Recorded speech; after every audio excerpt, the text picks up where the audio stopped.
जय श्री राम मित्रों, जय माँ भवानी। आप सभी का हृदय से स्वागत है रामायण राम कथा में। राम कथा सुनने और देखने वाले मेरे सभी प्रियजनों को मेरा कोटि कोटि प्रणाम। सभी माताओं बड़े बुजुर्गों को मेरा कोटि कोटि प्रणाम।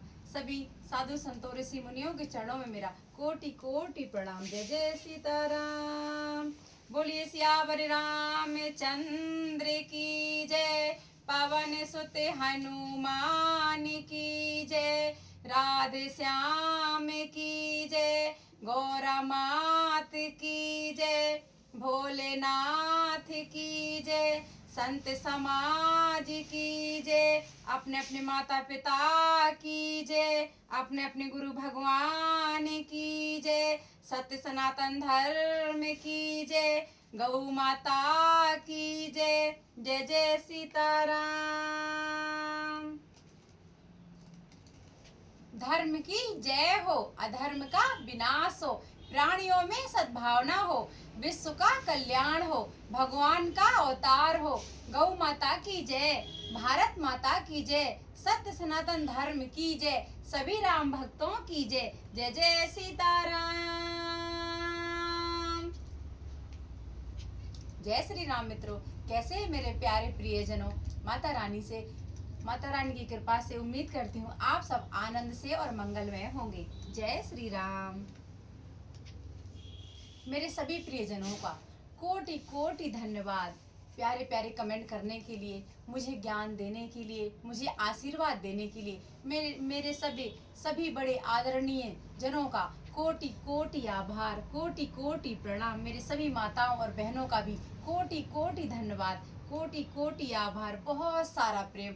माता रानी करे आप सभी आनंद से मंगलमय आराम से अपना जीवन सुकून के साथ बिताएं और अपना आशीर्वाद अपनी छोटी बहन या फिर इस सेवक पर बनाए रखें और हमारी रामायण राम कथा को सुनते रहें।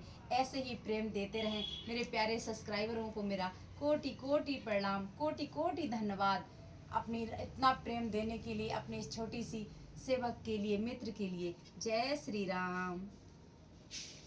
आइए मित्रों, अब हम श्री रामायण राम कथा का शुभारंभ करते हैं। और मित्रों, आज की रामायण राम कथा के बाद हम जो कहानी सुनाने वाले हैं वो सत्य पर आधारित है। बहुत ही सुंदर कहानी है, तो आप सभी अवश्य सुने। रामायण राम कथा का आनंद लेने के बाद हम सब बहुत ही सुंदर और सत्य पर आधारित जो कहानी है वो हम सब मिलकर सुनेंगे। ओम श्री रामाय रामभद्राय रामचंद्राय वेदसे रघुनाथाय नाथाय सीतापतये नमः।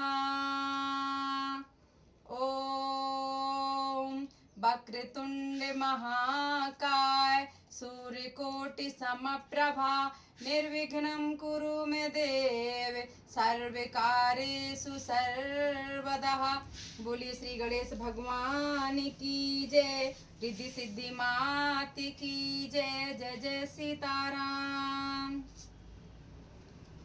गुरु पितु मात महेश भवानी प्रणवौ दीन बंधु दिन दानी। सेवक सखा स्वामी सिय पी के हित निरुपति सबे विधि तुलसी के।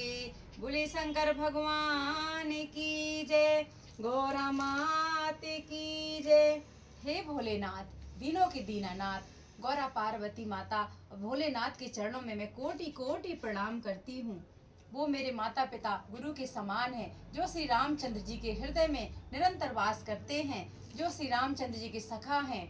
मैं उन प्रभु के चरणों में कोटि कोटि प्रणाम करती हूँ और प्रभु से ये आशीर्वाद देने के लिए उम्मीद करती हूँ। कहती हूँ प्रभु मुझे अपने चरणों में सदा स्थान दे और अपने भक्तों पर सदा कृपा बनाए रखें। भगवान आपकी जय हो। जय जय सीताराम।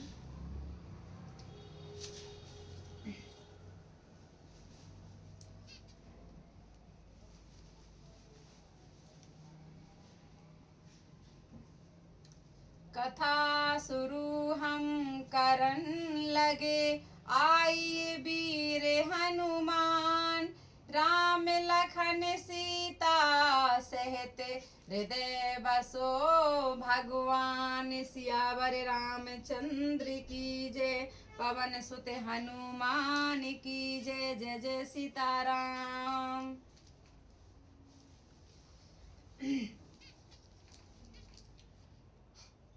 12 से 4 10 विपिन बसी। कर पितु बचन प्रमाण। आई पाए पुनि देखे हूँ। मनुजन करसि मलान। मंगल भवन अमंगल हारी। उमा सहित जिय जपत पुरारी। 14 वर्ष वन में रहकर पिताजी के वचनों को प्रमाणित सत्य कर फिर लौटकर तेरे चरणों का दर्शन करूंगा। तू मन को मलान दुखी ना कर माता। बचन विनीत मधुर रघुबर के। सारे समय लगे मातु और करके। सहमी सुख सुन शीतल बानी। जिमि जवास पर पावस पानी। रघुकुल में श्रेष्ठ श्री रामचंद्र जी के ये बहुत ही नम्र और मीठे वचन माता के हृदय में बाण के समान लगे और कसकने लगे। उस शीतल वाणी को सुनकर कौशल्या वैसे ही सहम कर सूख गई जैसे बरसात का पानी पड़ने से जवासा सूख जाता है। कही न जाय कछु हृदय विषादु। मनहु मृगी सुन के हरि नादु। नयन सजल तन थर थर कांपी। माँ जहि खाई मीनो जनु मापी। हृदय का विषाद कुछ कहा नहीं जाता। मानो सिंह की गर्जना सुनकर हिरनी विकल हो गई हो। नेत्रों में जल भर आया। शरीर थर थर कांपने लगा। मानो मछली मांजा पहले ही वर्षा का फेन घाकर बदहवास हो गई हो। धारे धीरज सुते बदनु निहारी। गदे गदे बचन कहते महतारी। तात पितहि तुम्हें प्राण पियारे। देख मुदित नित चरित तुम्हारे। धीरज धरकर पुत्र का मुख देखकर माता गदगद वचन कहने लगी। हे तात, तुम तो पिता को प्राणों के समान प्रिय हो। तुम्हारे चरित्रों को देखकर वे नित्य प्रसन्न होते थे।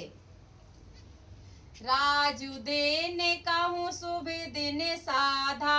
कहूँ जान बन के ही अपराधा। तात सुनावहु मोहि निदानु। को दिन करे कुल भयहु कृसानु।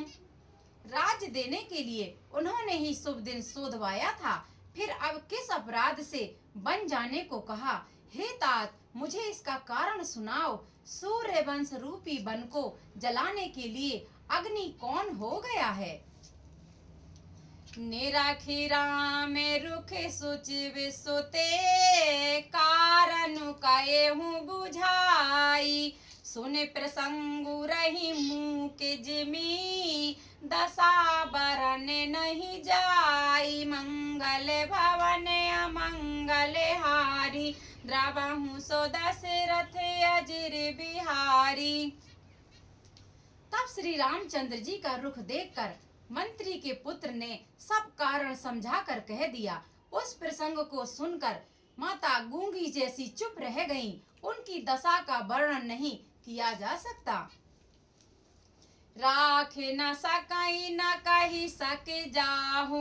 दुहु भांति और दारुण दाहू। लिखत सुधा कर गा लिख राहू। विधि गति बाम सदा सब काहू। ना रख ही सकती हैं ना कह सकती हैं कि वह बन चले जाओ। दोनों ही प्रकार से हृदय में बड़ा भारी संताप हो रहा है। मन में सोचती हैं कि देखो विधाता की चाल सदा सबके लिए टिहणी होती है। लिखने लगे चंद्रमा और लिख गया राहु। धारा में सने है उभे मति घेरी, भई गति साप छुछुंदर केरी, राखऊं सुताई करहूं अनिरोधु, धर्म जाए अरु बंधु विरोधी। धर्म और स्नेह दोनों ने कौशल्या जी की बुद्धि को घेर लिया। उनकी दशा सांप छछूंदर की सी हो गई।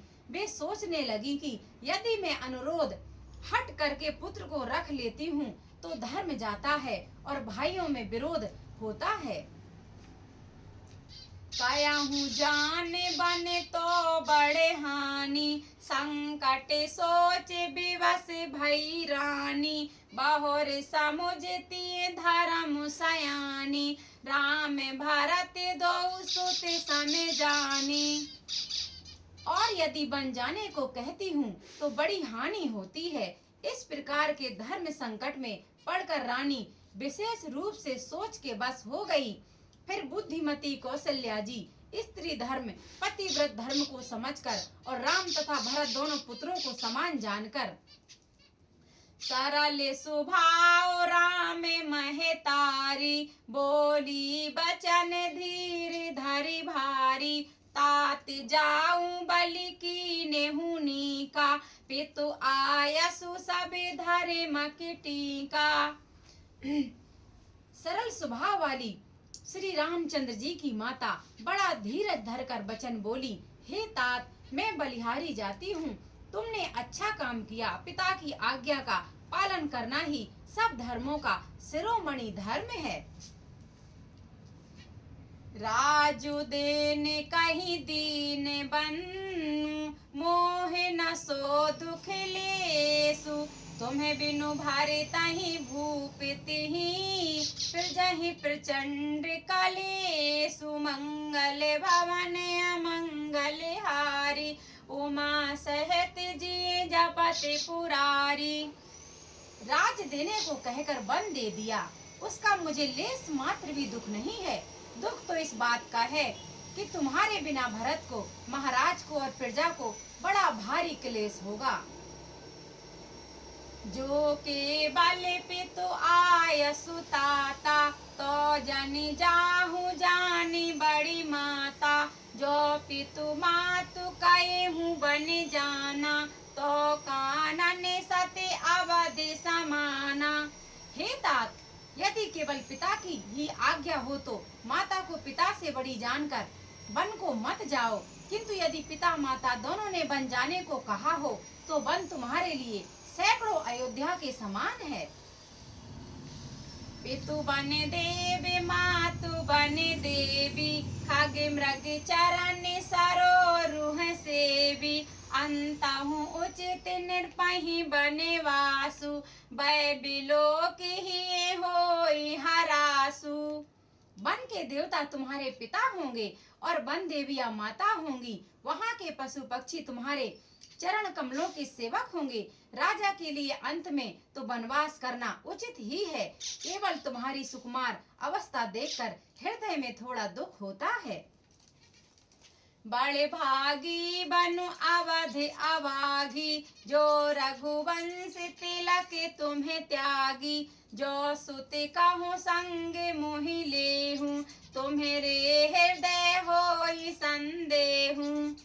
हे रघुवंश के तिलक, वन बड़ा भाग्यवान है और ये अवध अभागा है जिसे तुमने त्याग दिया। हे पुत्र, यदि मैं कहूँ कि मुझे भी साथ ले चलो तो तुम्हारे हृदय में संदेह होगा क्या कि माता इसी बहाने मुझे रोकना चाहती हैं।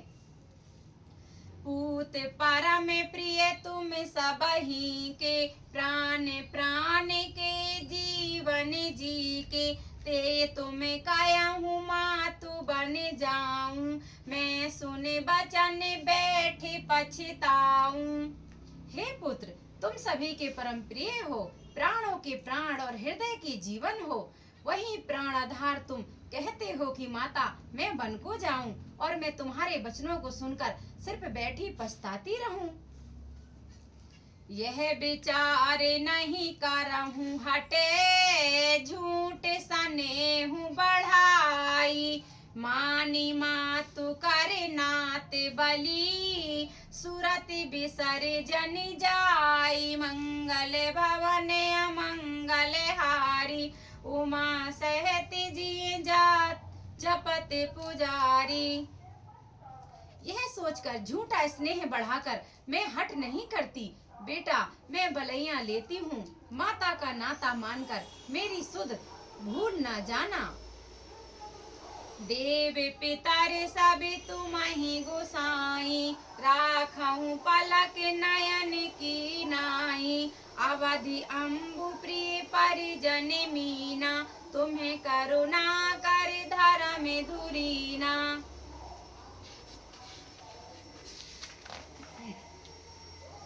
हे गोसाई, सब देव और पितर तुम्हारी वैसे ही रक्षा करें जैसे पलकें आँखों की रक्षा करती हैं।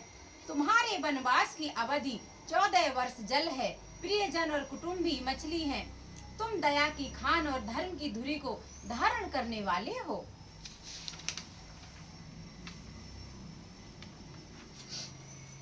अस विचारी सोई करहूँ उपाई, सबहि जियति जेहि भेटहूँ आई, जाहूँ सुखेन बनहि बलि जाऊँ, करे अनाथ जन परिजन गाऊँ। ऐसा विचार कर वही उपाय करना जिसमें सबके जीते जी तुम आ मिलो। मैं बलिहारी जाती हूँ, तुम सेवकों, परिवार वालों और नगर भर को अनाथ करके सुख पूर्वक वन को जाओ। सब करे आजु सुकृत फल बीता, भयहु कराल कालो विपरीता, बहु विधि बिलपि चरण लपिटानी, परम अभागिने आपहु जानी। आज सबके पुण्यों का फल पूरा हो गया, कठिन काल हमारे विपरीत हो गया। इस प्रकार बहुत विलाप करके और अपने को परम अभागिनी जानकर माता श्री रामचंद्र जी के चरणों में लिपट गईं। दारुण दुसै दाहु उर व्यापा, बरनि न जाहि बिलापि कलापा, राम उठाए मात उर लाई, कहीं मृदु बचन बहुरे समुझाई। हृदय में भयानक दुसह संताप छा गया। उस समय के बहुविधि विलाप का वर्णन नहीं किया जा सकता। श्री रामचंद्र जी ने माता को उठाकर हृदय से लगा लिया और फिर कोमल वचन कहकर उन्हें समझाया। समाचार तेहि समय पुनि, सुन सिय उठी अकुलाई, जाई सासु पद कमल जुगे, बंदी बैठो सिरुनाई, मंगल भवन अमंगल हारी, उमा सहति जिय जपत पुरारी। उसी समय यह समाचार सुनकर सीता जी अकुला उठी और सास के पास जाकर उनके दोनों चरण कमलों की वंदना कर सिर नीचा करके बैठ गई। दीन आशीष सासु मृदुबानी, अति सुकुमारी देखे अकुलानी, बैठी नमित मुख सोचति सीता, रूप राशि पति प्रेम पुनीता। सास ने कोमल वाणी से आशीर्वाद दिया। वे सीता जी को अत्यंत सुकुमारी देखकर व्याकुल हो उठी। रूप की राशि और पति के साथ पवित्र प्रेम करने वाली सीता जी नीचा मुख किए बैठी सोच रही हैं।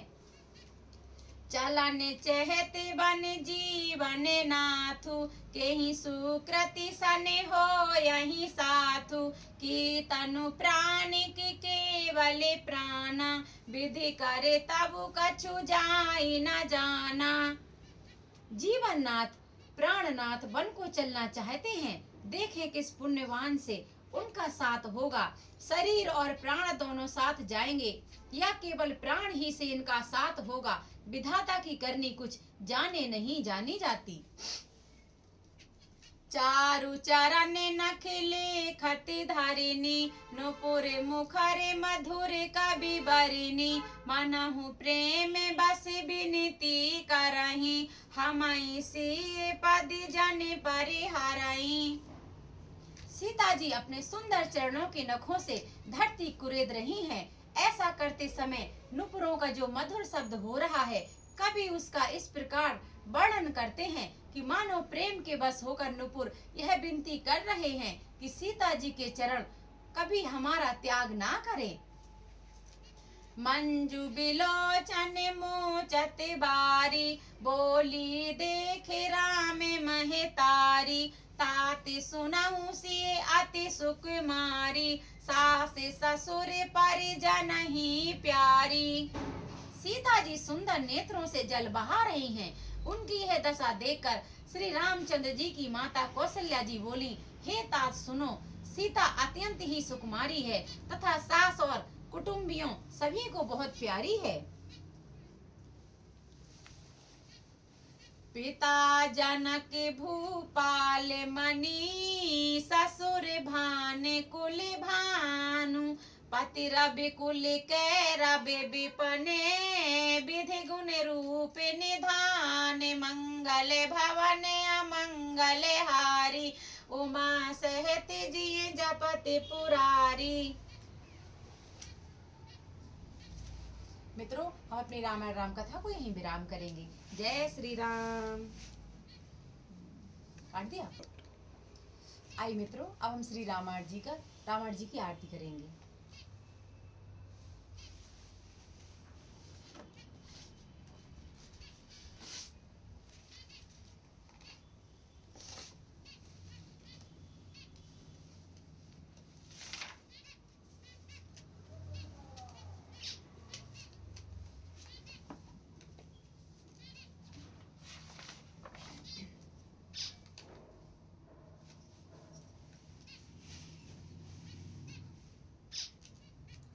आरती श्री रामायण जी की, कीरति कलित ललित सिया पी की, गावत ब्रह्मादिक मुनि नारद, वाल्मीकि विज्ञान विशारद, सुख सनकादि शेष अरु सारद, वरन पवन सुत कीरतिनी की।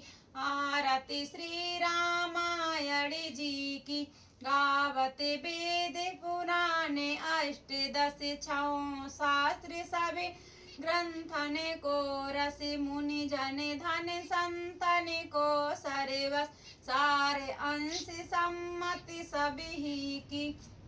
आरती श्री रामायण जी की, गावत संतति शंभु भवानी, अरुघट संभव मुनि विज्ञानी, व्यास आदि कवि वर्ज बखानी, काग भुसुंड गरुड़ के ही की।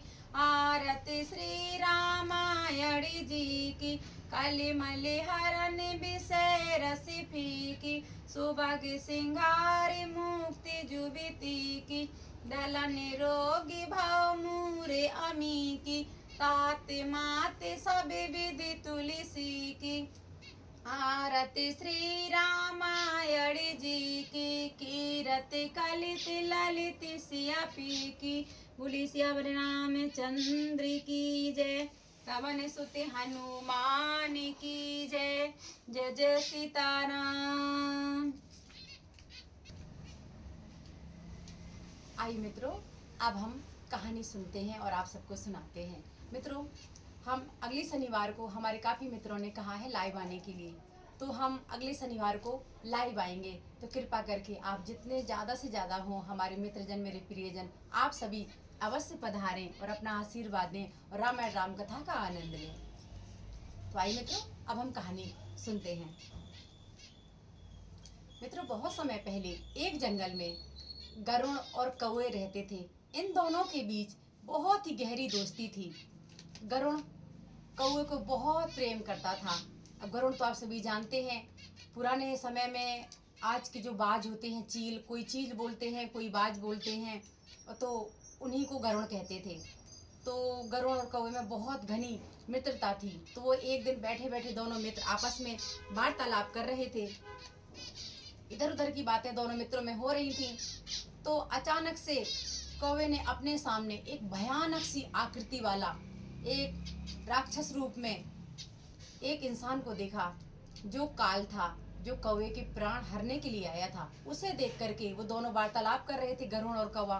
उसने देखा कि एक मानव आकृति मेरे सामने खड़ी होकर के उसे देख करके मुस्कुरा रही है। तो कौवे ने सोचा कि अचानक मुझे देखकर ये क्यों मुस्कुरा रहा है, ऐसा लग रहा है कि कोई मेरे प्राण हरने आया है। यमराज भगवान ने मेरे प्राण हरने के लिए अपने दूतों को भेजा है। वो थोड़ी देर सोचता रहा, उसने ध्यान नहीं दिया और वो मुस्कुरा करके गायब हो गया।